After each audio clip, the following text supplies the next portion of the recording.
పరమేశ్వర నాకు మోక్షం కావాలని పరమేశ్వరుని ప్రార్థించగా మీరు ఇక్కడికి వచ్చినారంటే ఎందుకు వచ్చినారు తెలుసా? ఆ పరమేశ్వరుని మీరు భజించినారు.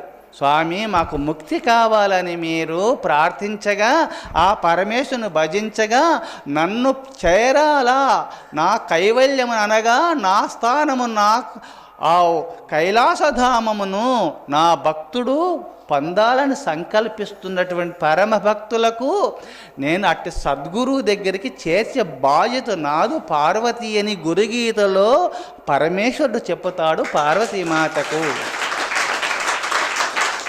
మీరందరు ఇక్కడికి వచ్చినారంటే ఎందుకు వచ్చినారు తెలుసా? మీరు పరమేశ్వరుని భజించినారు. స్వామి నిన్ను చేరాలని సంకల్పించినంత మాత్రమున తా భగవంతును చేరే మార్గమును చూసే గురువు కావాలా? అందుకోసమే అట్టి గురువు దగ్గరికి చేర్చేవారు సద్గురు అయినా జగద్గురువైనా పరమేశ్వరులు. మీరు ఇక్కడికి వచ్చినారంటే మీరు భగవంతుని ప్రార్థించినందువల్ల భగవంతుడు ఇక్కడికి తీసుకొని వచ్చినారు. కావున మీ అందరికీ నా ద్వారా భగవంతుడే జ్ఞానోపదేశం చేయిస్తున్నాడు, మీ ద్వారా వినిపిస్తున్నాడు. అంతా భగవంతుని లీల, భగవంతుని విలాసమును. అందుకోసమే పరమేశ్వర ఈ జన్మ చాలు,